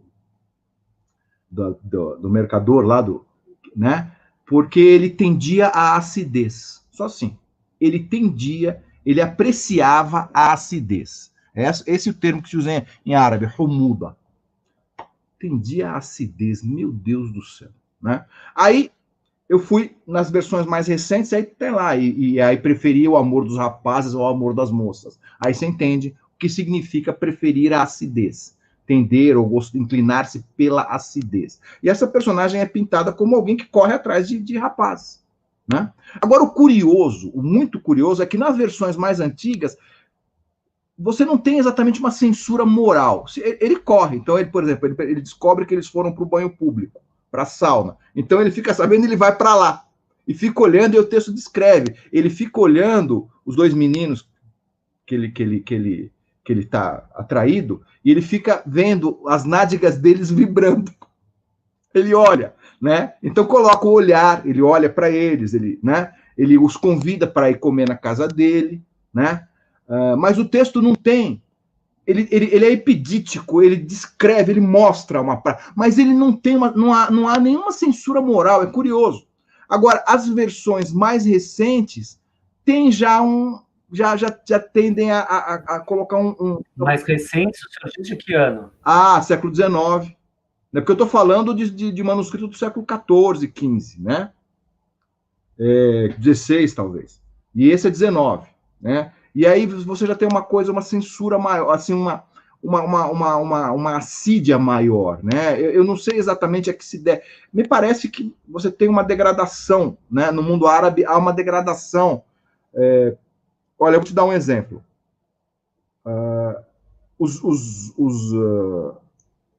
O trabalho de polimento do livro era um trabalho de polimento gramatical. Raramente, vez ou outra, alguma coisa moral. Mas assim, tipo, colocar um adjetivozinho a mais, por exemplo, para o personagem homossexual. Né? O personagem gay, eu não sei como é que se diz hoje. Enfim, não quero. Né, eu não sei mais o vocabulário hoje. Não se pode mais usar o termo homossexual. Eu não sei exatamente que termo que se usa. Homoerótico, né? O personagem homoerótico. Eu não sei. Enfim, mas nada além disso. Nada além disso. Só que, a partir desse século, do século XIX, XX, a censura aumenta. O mundo árabe se torna um mundo cheio de censura. Para você ter uma ideia, a primeira edição das Mil e Uma Noites, que foi censurada no mundo árabe, ela foi censurada por um padre católico. Era um padre católico libanês. Eu não me lembro o nome dele, não era o Luiz Sheikh. Enfim, não vou me lembrar o nome, mas era um padre jesuíta, libanês, fez uma edição das Mil e Uma Noites e ele tirou todas as cenas eróticas. Ou seja, o trabalho que ele fez de censura moral foi um trabalho que não foi feito, por exemplo, pelos editores muçulmanos do livro do século XIX, que se limitaram a corrigir a gramática e fazer uma outra coisinha aqui, mas eles não tiravam as passagens mais obscenas. O Ivo falou, por exemplo, das moças de Bagdá, quer dizer, é uma cena muito erótica, né, em que 3 moças recebem um rapaz e aí eles vão para a piscina. Enfim, é uma cena bem erótica e eu diria até pornográfica em algum sentido. O que acontece? Você tem edições mais recentes que eliminam totalmente a cena e dizem assim, e aconteceram muitas coisas que não deveriam acontecer. Ponto final. E não diz o que é. Acabou. Percebe? Então, Professor, muito obrigado. Essa censura, a censura ela é recente. Né? Ela não é uma coisa que se praticava em tempos antigos. Ou seja, Darwin estava errado. Bom, muito obrigado, professor. Criado, eu queria que você falasse um pouquinho desse texto que você traduziu, que é também um texto de viagem, e chega até a Rússia, isso? O Viagem ao Volga, no caso, é um viajante, sim, ele faz parte da bibliografia dos viajantes ali dessa época, mais ou menos, né, contemporâneo ao Mas'ud, mas nada indica que eles se encontraram, se conheceram nem nada, então começo do século X, e ele foi um emissário, né, na verdade, então é um registro que a gente tem, por exemplo, não só de um viajante, mas de um tipo específico de viajante, que é o viajante a mando do califa. Quer dizer, o emissário, né, o enviado, alguém que vai exercer uma função de alguma maneira oficial, em algum tipo de função designada. Então, não é o primeiro indício disso, tem outros indícios, inclusive um outro texto que eu traduzi, trabalhei com uma MED, e que a gente também vê um indício disso, que é um relato também aquele livro de geografia que eu comentei antes, das rotas e reinos, que é um viajante que vai ali investigar também uma coisa a mando do califa, e essa coisa é altamente inusitada, né, que ele vai investigar o rompimento da barragem de Gog e Magog, né, que para os bons cristãos aí da audiência, sabe que são nações, né, associadas ao apocalipse, né, figuras bestiais, assim, que acontecem também na literatura alexandrina da Idade Média, essas figuras acontecem no Alcorão, então associadas também a esse personagem, e é um enviado. Então o Ibn Fadlan, que é esse do Volga, ele foi enviado como resposta a um pedido. Então você tem ali um rei que é só referido como rei dos Saqaliba, né, rei dos eslavos, né, entre algumas aspas, e ele pede por um favorecimento diplomático e religioso. Então, queria um enviado para uma proteção aqui contra o vizinho, que é hostil a mim, no caso era a nação dos Khazar, né, ou Khazares, que a gente conhece como umas tribos turcas também, na região entre o Cáspio e o Mar Negro, e ele pede ali o favorecimento, e a comitiva é enviada nesse sentido. E aí o Ibn Fadlan, ele dá um relato que ficou famoso por causa daquele aspecto que eu também mencionei por cima antes, que é aquele aspecto do testemunho visual, né, do relato autóptico, aquele viajante que diz o que vê. Ele tem raríssimas menções no livro a qualquer coisa que alguém disse, por exemplo, e muitas coisas, a maior parte do livro é coisas que ele vê. E esse livro ficou famoso depois porque ele foi usado como fonte pelo Yaqut al-Hamawi, que é um geógrafo do século XIII, e depois, no século XX, já o manuscrito incompleto, mas original do livro, né? Não original autógrafo, mas do próprio livro do Ibn Fadlan, foi encontrado ali com algumas falhas e foi fixado, traduzido e tudo mais. E tem passagens famosíssimas. Agora, é isso? Oi? Ele foi parar na Netflix com os Vikings agora? Então, isso é curioso, porque se você for parar para pensar, sim, ele foi mesmo, porque na série Vikings, assim como naquele belíssimo filme que eu sei que o Mamed também gosta, do Antônio Bandeiras, o 13º Guerreiro, ele tem uma cena que é extraída diretamente do Ibn Fadlan, que é o testemunho autóptico, né, visual, em primeira pessoa, do funeral viking, né, aquele nobre que é colocado em um barco enorme, e aí vários animais são sacrificados, uma escrava é sacrificada, e tem toda uma cena brutal ali de como esse ritual acontece. É a cena mais comprida do livro, é a cena em que ele descreve esse ritual. Mas tem outras cenas inusitadas que ele fala de outros costumes variados que, como a gente estava falando, eram as grandes novidades para ele, né?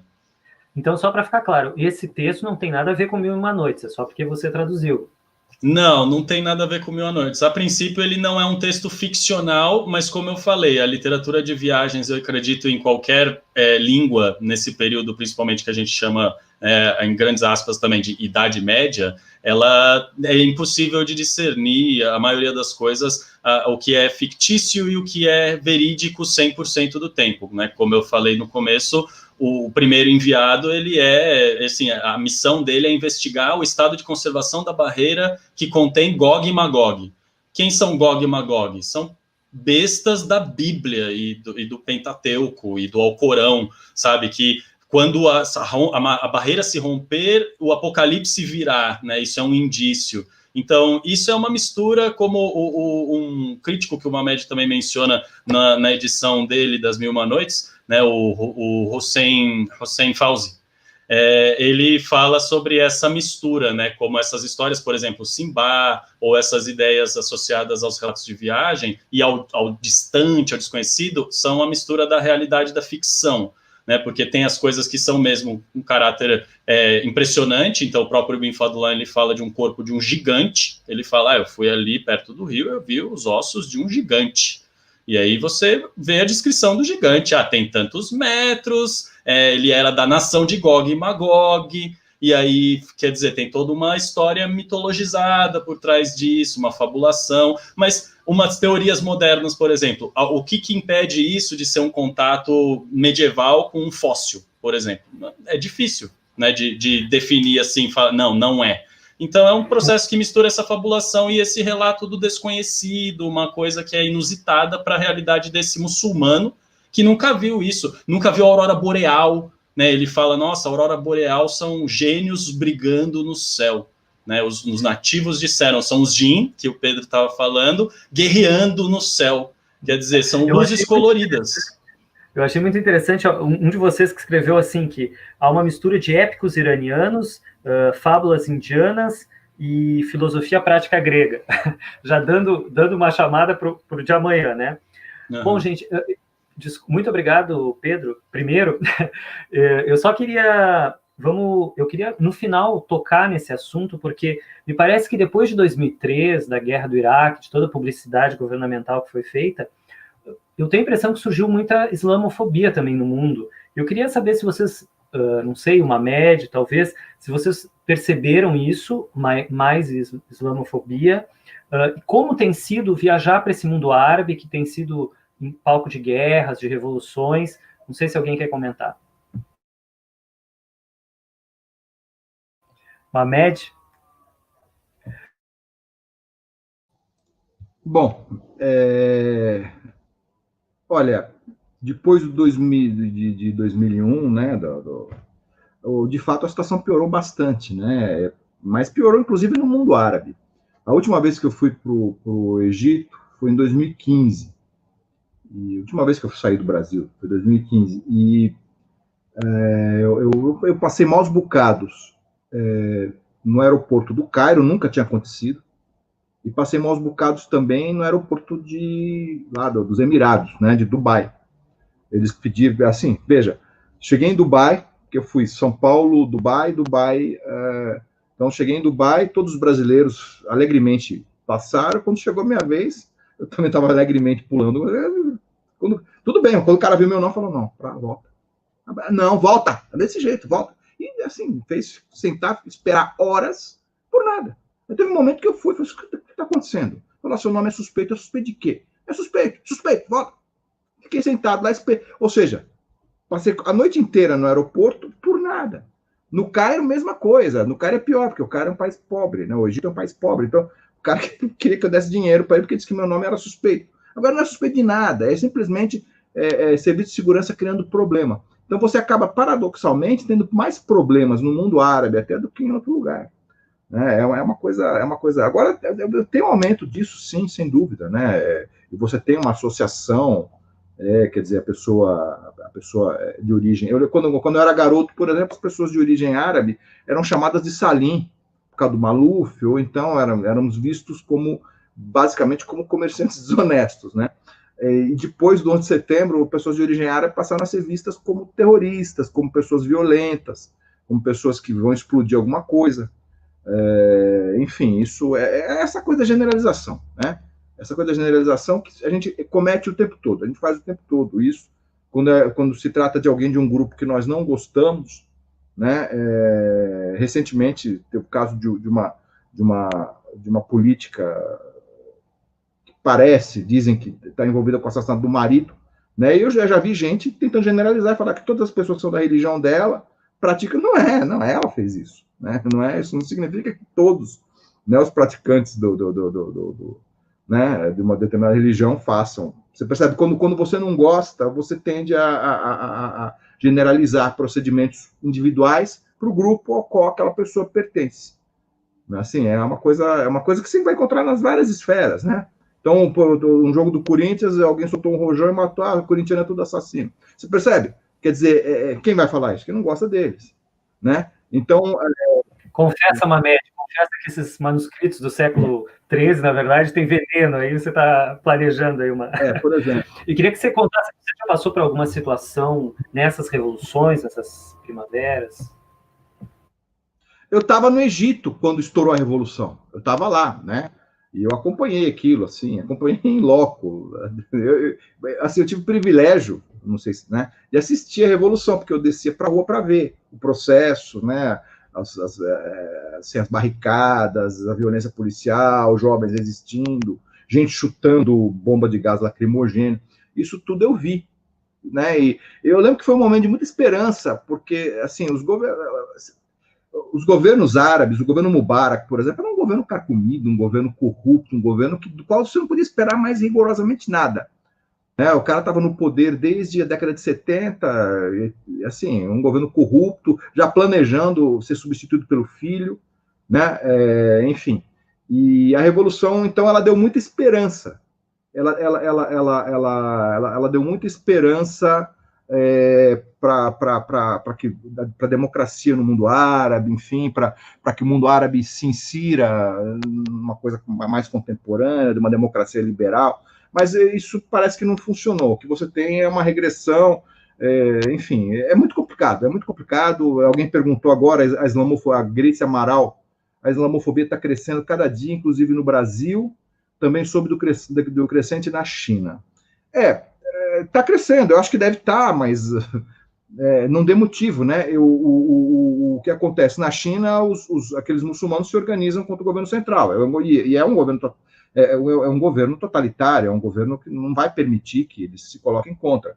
Aqui no Brasil, eu não sei, eu nunca senti isso na pele. Você sente gozação, né? As pessoas fazem uma piadinha ou outra, né? Mas assim, o Brasil é tão desarticulado, né? Que não, assim, você tem uma comunidade muçulmana aqui que apoiou um candidato, isso eu vi com os meus olhos, eles apoiaram um candidato que pregava o extermínio dos muçulmanos, né?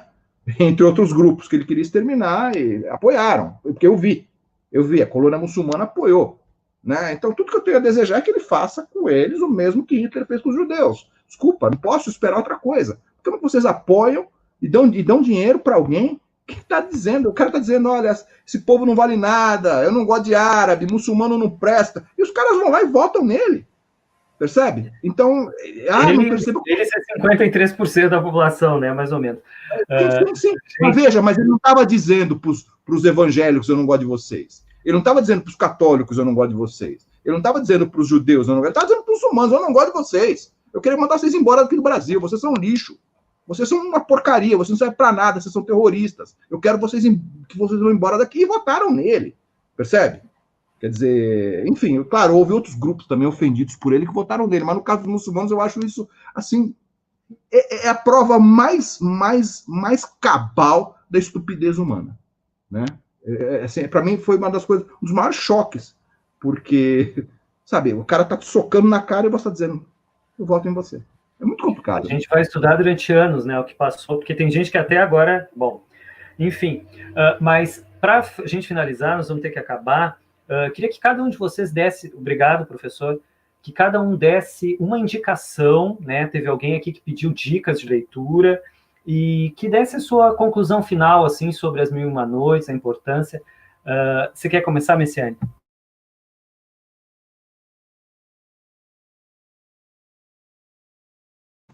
Bom, primeiro agradecer aí de novo, né, o convite.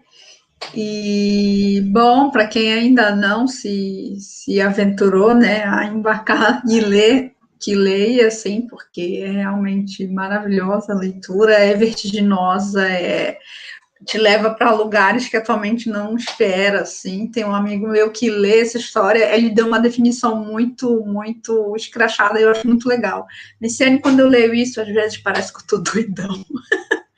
E não tem contraindicação, assim, porque a história, ela te leva, às vezes, numa espiral, assim, que vale muito a pena, assim. Eu não tenho outra indicação além dela, do próprio livro em si, né? E, claro, para quem quer conhecer mais, assim, eu acho que a edição é maravilhosa e também não tem igual, porque tem a história do livro e a história da tradução dele, assim, sempre aqui ao lado, que a gente vai acompanhando, assim, para quem gosta, né? enfim. Muito obrigado.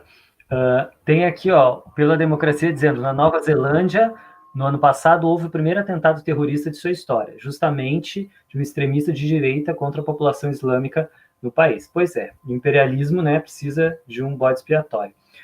Ivo, por favor. Eu quero deixar como sugestão um livro polêmico até por quem foi que escreveu, né? Se foi a Nafzawi mesmo que escreveu, mas Os Campos Perfumados, eu acho que é um livro muito legal, um livro que a gente pode entender muito do que é uma cultura árabe que se perdeu com o tempo e com os extremismos, né? Uma coisa que era tão explícita e tão bonita, né? E que parece que se perdeu. Então, Os Campos Perfumados é um livro muito, muito bonito. E As Mil e Uma Noites, claro que é de uma importância mundial, né? Eu acho que é um dos livros mais importantes da literatura mundial. Ele criou estruturas que são seguidas no cinema, que são seguidas em séries, que são seguidas por muitas coisas, como a história dentro da história, né? As várias versões que uma mesma história pode ter, como é o caso do Corcunda do Rei da China, né? Então, é um livro pedra angular da literatura mundial e da cultura mundial mesmo. Obrigado. Pedro I. Esse vai ficar, né, Pedro I, que eu vou fazer só a barba aqui, ó, para ficar assim. O primeiro comentário que eu acho importante sobre As Mil e Uma Noites, eu acho que é difícil de acrescentar qualquer coisa, né, estando aqui para conversar com o Mamed, a Messiane e o Pedro Ivo, que são 3 pessoas que eu conheço e que trabalham literalmente com Mil e Uma Noites nos mais variados níveis. Então, eu preciso só reconhecer a importância disso para divulgação do nosso trabalho, né, via de regra para divulgação da nossa atividade, nossa tentativa de alguma forma evidenciar a importância dessa cultura árabe de uma forma que não seja essa maneira moderna que a gente infelizmente está aqui imerso hoje, né, que você estava falando e tudo mais, e que no final das contas acaba sendo uma postura que a gente também fica refém, né? A gente também acaba ficando refém um pouco dessa postura do árabe como a nação que sofre a mazela do terrorismo e da ignorância e tudo mais, porque isso acontece, isso é inegável, mas a gente também pode ver essas outras coisas como As Mil e Uma Noites, como a história, como o legado cultural, né, aquelas coisas que o Mamed estava falando, a Messiane também, o Pedro também, que são humanas e que, na verdade, só aparecem nas Mil e Uma Noites, mas que não são exatamente só de um lugar. E só, acho que para recomendação, vou recomendar também os livros que a gente comentou aqui, o próprio Viagem ao Volga, se alguém se interessar, o Khalil Gimna, que é um livro que a gente mencionou assim por cima, que é uma tradução que o Mamed também fez, tem tudo a ver com quem tem esse interesse por Adab e por essa conversa sobre literatura e a complexidade que a gente tem de discutir literatura árabe clássica e etc. E só deixar aí a recomendação também para as pessoas procurarem um pouco essas obras, fora também dessa realidade que a gente vê, infelizmente, restrita a essa tristeza atual, né, de ficar só na dor e na guerra, no conflito. Vamos ver a filosofia, a literatura, né, essa história, as partes que a gente estava falando e que você também mencionou, que chegaram para nós e que a gente, às vezes, nem tem consciência, né? A própria, né, eu sei que o canal aqui fala bastante de grego, principalmente recentemente. Muitos desses assuntos não seriam possíveis sem os árabes, né? Eu insisto em dizer que vocês só leem Aristóteles hoje graças ao que a gente faz. Então, em algum nível, isso é importante de ser dito. Sim, eu cheguei a propor uma live gregos e árabes, mas aí o Breno cortou minhas asinhas.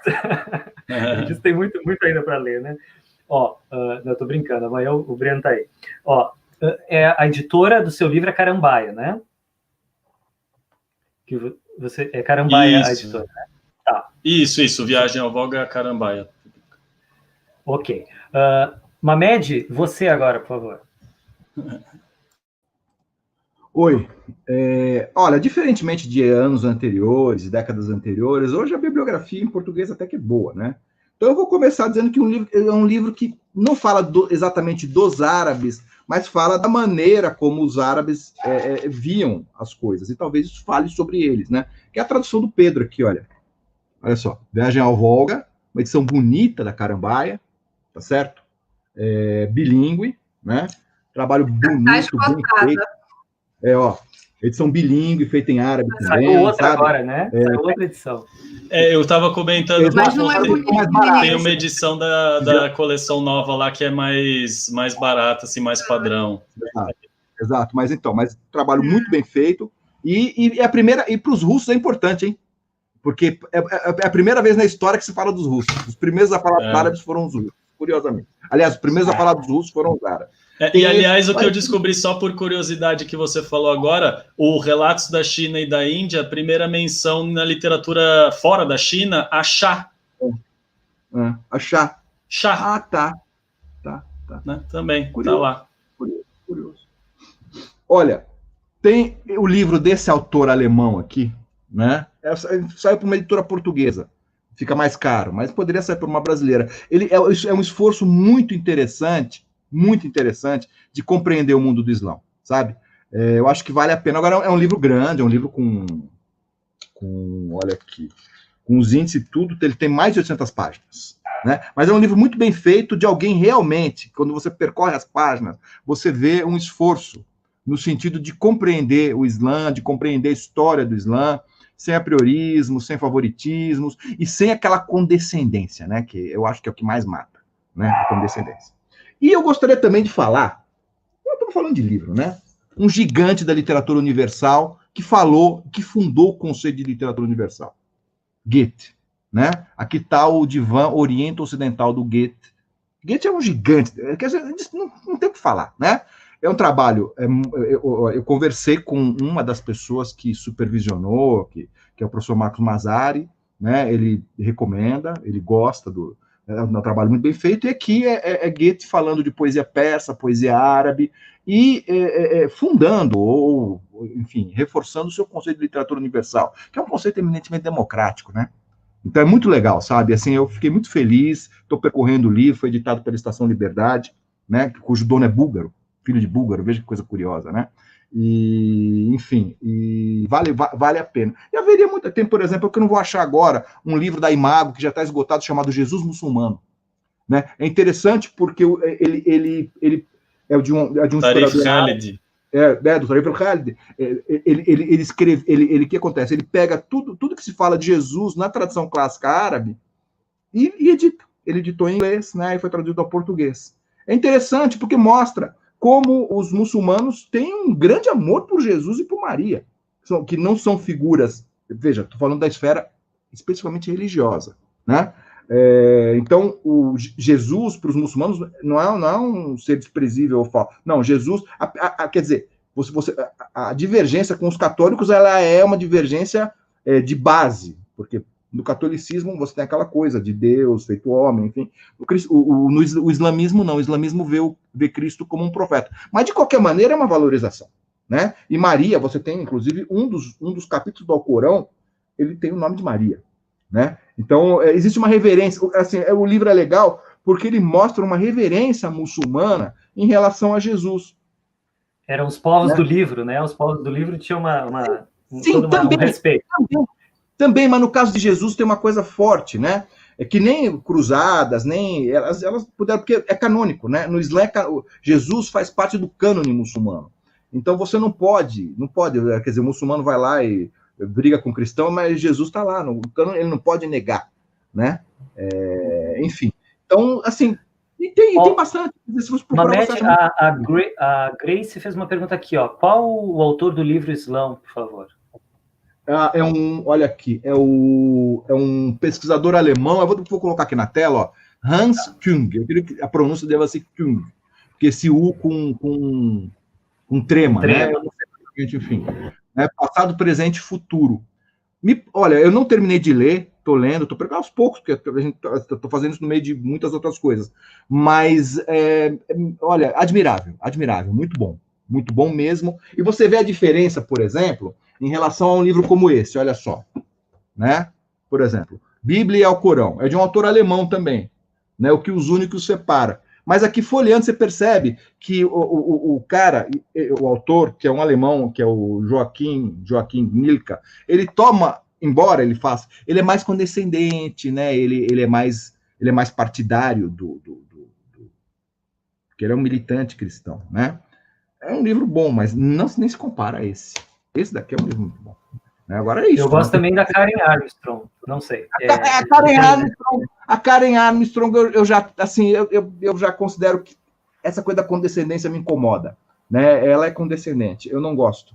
A condescendência, porque assim, o que é condescendência? É quando você faz alguma coisa e eu digo, ele não podia ter agido de outra maneira. Mas numa outra situação com alguém que eu não quero ser condescendente, eu vou lá e condeno. Então é como se eu te considerasse inferior, entendeu? Eu acho a condescendência um procedimento intelectualmente e moralmente desonesto.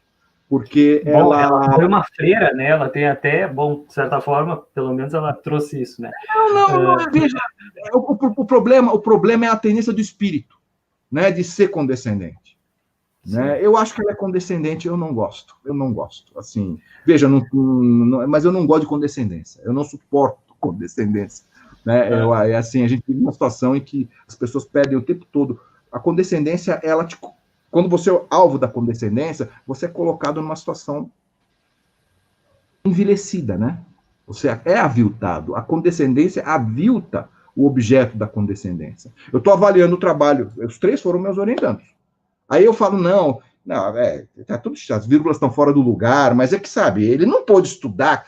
Que isso, né? Eu não posso ter essa condescendência, eu não posso. Eu estou diminuindo, se eu faço assim, eu estou diminuindo. Tá bem, eu não vou responder nada só porque você é professor. Pessoal, a gente vai ter que encerrar. Agradeço muitíssimo. Olha, Mamed, você foi assim, de uma simpatia incrível. Peço que cada um dê uma olhada aí no canal, tem até o resumo da Karen Armstrong, que é só o que eu sei de Islã, na verdade. Tem até uma biografia que ela tem do Maomé, muito interessante.